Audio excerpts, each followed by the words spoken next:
Are you a consumer or are you a creator? Hi there, I am Greg Venning. Welcome back to the Questing Chiropractor, where we help you to do what makes your heart sing so you're filled with energy and are massively attractive to build something amazing in your practice, where we help you with strategy and structure so we unlock your ease and your flow within your practice life so that we can change the world one person at a time and align profits with purpose. Now today, we're going to be doing something very different. This is an excerpt of a pod I did in our team training a little while back. And we're going to be talking about how to go from a consumer to a creator, how to harness philosophy to break free of information overload and create your own reality. We're going to learn how to shift from being that passive consumer into being the creator of our own world, so you can understand the significance of your attention as a valuable commodity and explore practical strategies to manage your information diet so we can align your attention with your life's purpose. It's going to be a great session, a shorter podcast. As you listen to this, consider sending it to a friend, sharing it with them on whichever platform you're listening or watching on. Subscribe and consider giving us up to a 5-star rating. Really does help us to make much better content for you. Have an amazing day. Listen on. Welcome to the Questing Chiropractor podcast.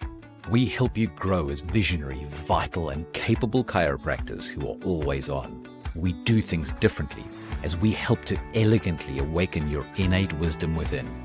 We help you create robust, predictable, and trustworthy practices that serve oceans of people and yet still have free time for yourselves and your families. We use neuroscience to deliver better business results so that you can get greater, deeper, and more effective impact in more ways. We are Questing Chiropractors, and this is our story. Let's go through a frame around information. Since we're in this informational age, AI is about processing information. And I think it's prevalent in all of our lives, the idea that sometimes it feels like we're trying to drink from a fire hose. The amount of information coming our way in terms of what we consume is becoming harder and harder to keep up with, and it has a very negative effect on our mental and emotional health, our well-being, and our ability to function in these intentional ways. We become very reactive when we do that. So the first thing we have is we have our attention, and this is a frame that we teach a lot on how to move from consumer to creator. So in the world of social media, most of the online world now, our attention is the commodity that companies trade on. We become the product, and they sell our attention to the world. So we are a consumer, a passive receiver of whatever information they deem appropriate to us based on an algorithm. And consumer is the same as victim. So it's that space where we might get excited about something, but we've become disempowered on it. There's justifications, there's blames, we have low skill base, victim, no action. So we're seeing that normal cycle play out. If all we ever do is we pay attention to something, you think of the word paying attention. You are paying. You are the product. And your eyeballs, your brain, your heart, your soul just doesn't even engage in it. But on that thing, you are the thing that they're selling. So there's very little value in that for us. That takes us away from that connective, creative, resourceful entity that we are idealized to be, that our highest version of ourselves. So the way out of that is, if we think of that as quadrant 1 up here, we come to quadrant 2 in an integrated way. Well, we do some reflection on everything that we pay attention to. So we're starting to apply critical analysis to something. Is this useful? Do I think this is right? Do I think this is wrong? What do I think about it? What are my thoughts and reflections on the thing that I've just consumed? And in a scrolling world, we never get to that. We just get to the next thing, the next thing, the next thing, the next thing. Critical analysis helps to empower us hugely. And you've done a lot of work in critical analysis to look at messages coming in and to pick them apart, different biases, different filters. What are they actually trying to teach? Something I try and play with the girls. When they see an advert and they talk about it, I go, cool. What do you think they want you to feel about this image, about this thing? Just trying to start playing on that. That doesn't quite escape the matrix yet, but at least you realize you're in a matrix situation when you're doing that.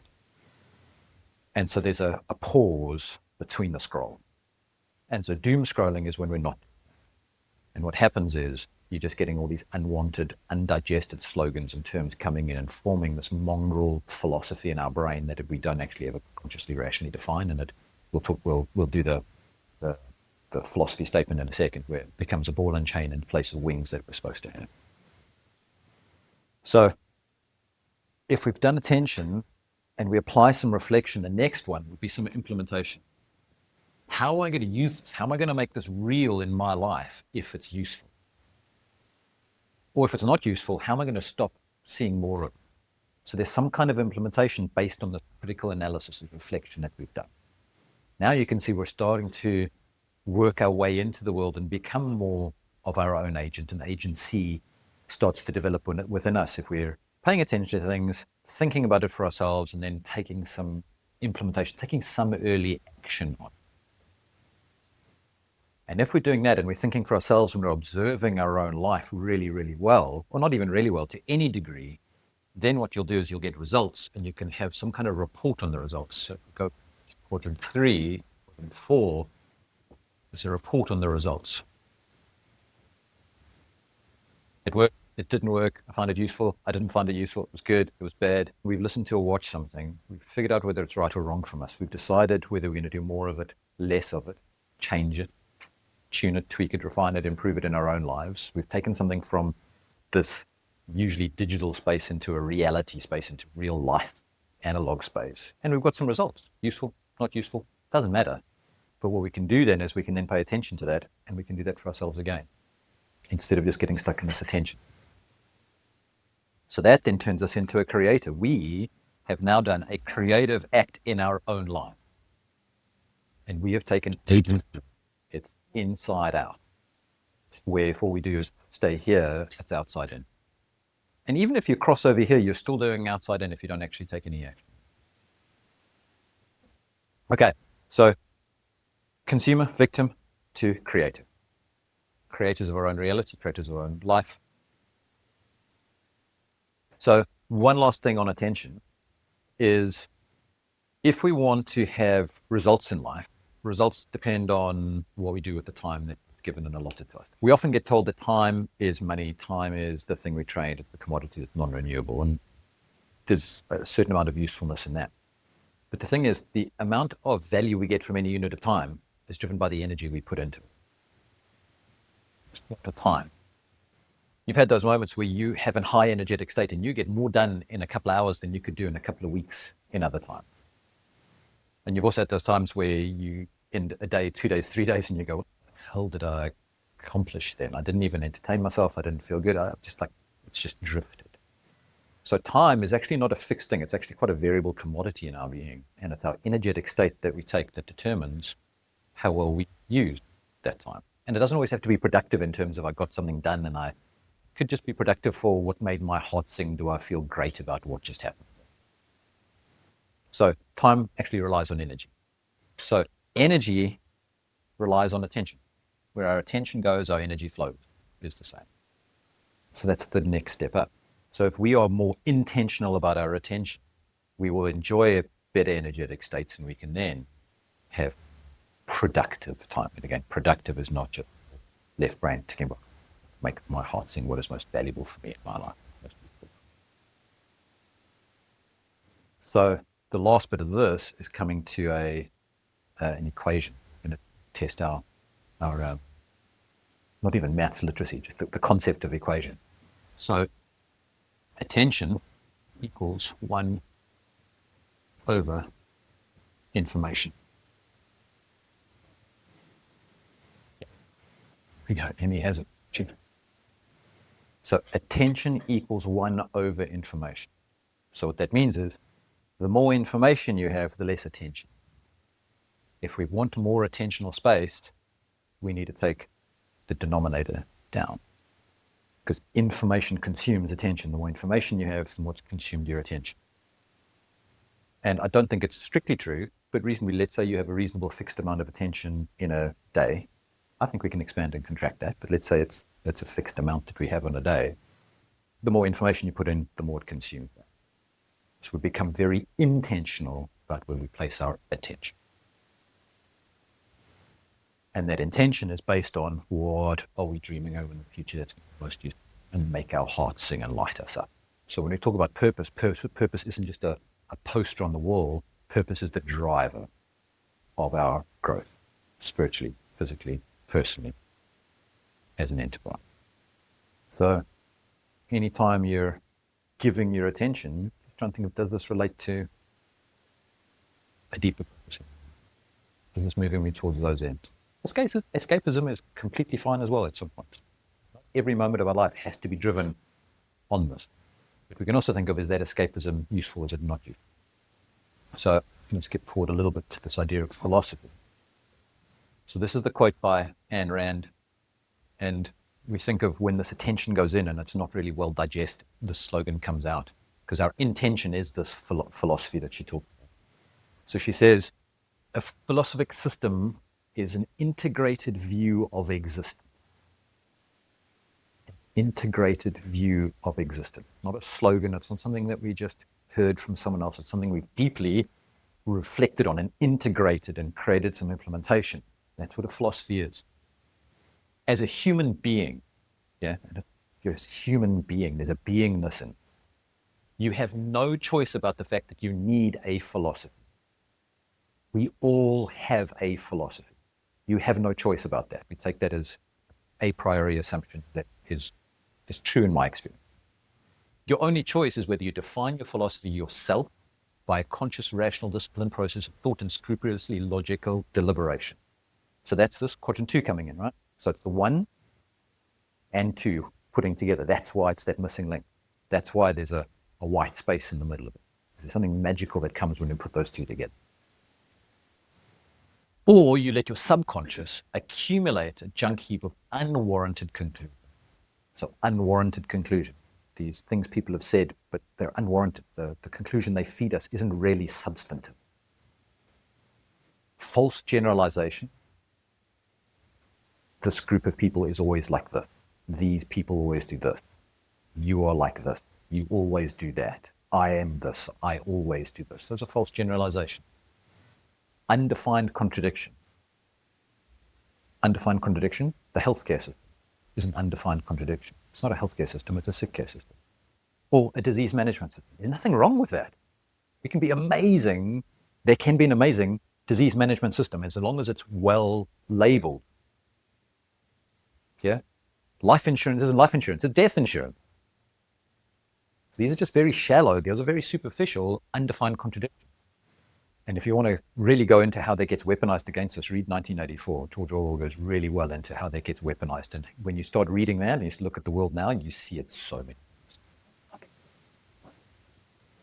Yeah, undigested slogans, these slogans that gets repeated. In the world of COVID, we heard it so often, safe and effective, safe and effective, safe and effective, safe and effective, safe and effective. Yeah, undigested slogan. Undigested, it hasn't been reflected on. Unidentified wishes, just the things that we want to have that gets fed into us. Advertising does that really well, shows us these unidentified wishes and makes them think that they're our own where they're not. Doubts and fear.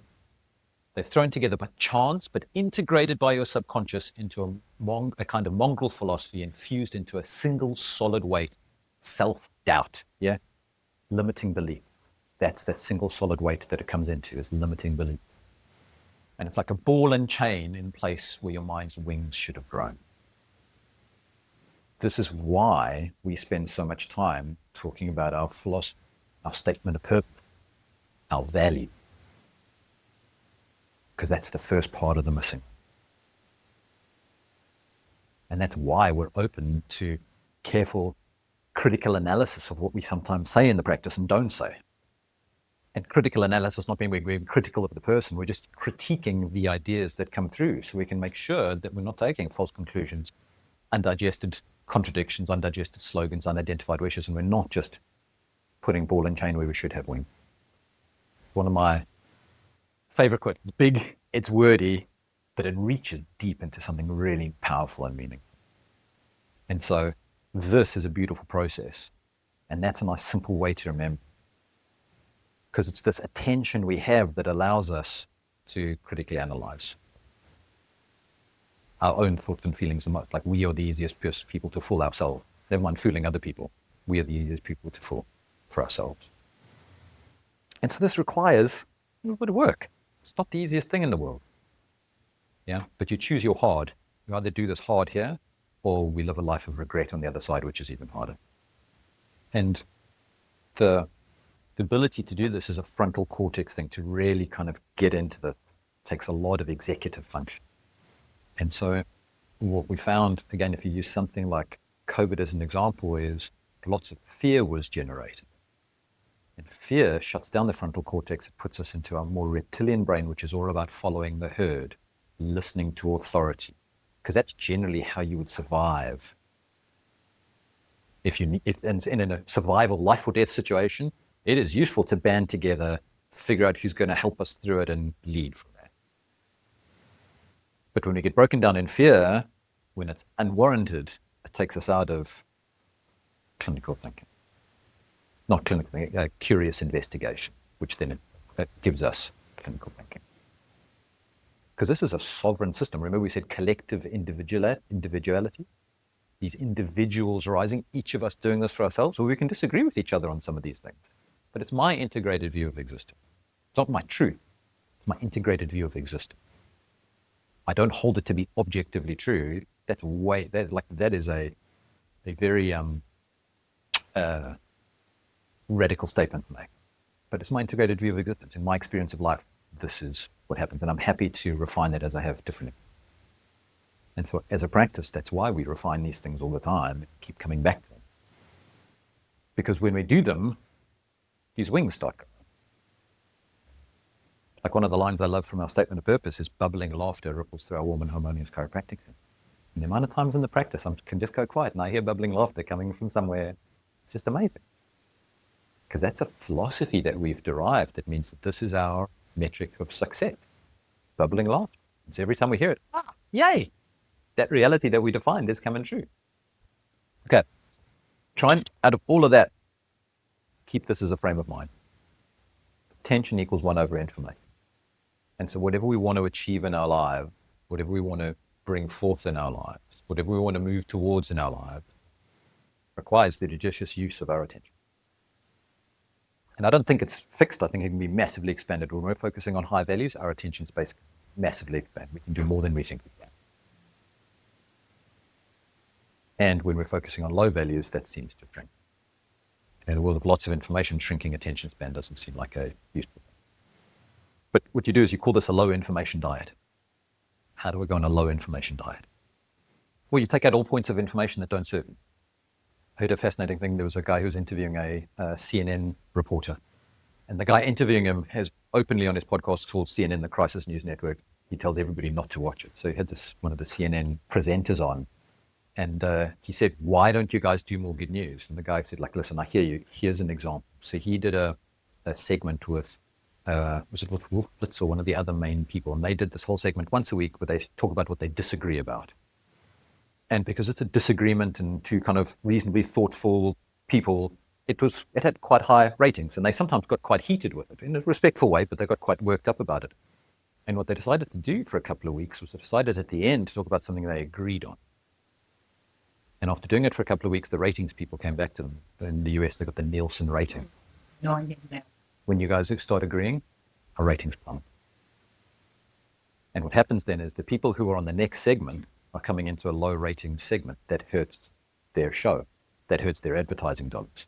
And the incentive behind a proper culture, which is not always bad, but can be when those incentives are unaligned, we can't have that. So we have to take that segment out. So I spoke earlier about us having a negativity bias. In evolutionary psychology, it makes sense. Because if you have the positive signal, say it's a ripe fruit hanging in a tree and you miss it, it'll probably end up being another one. You're not going to die from missing one mango. But if that signal was a lion and you miss that once, you're dead. So our predilection, our bias, neurologically and evolutionary psychology says that we have a negativity bias. In modern world, that means that if it's sex, it sells, and if it bleeds, it leads. And so that's part of our psychology.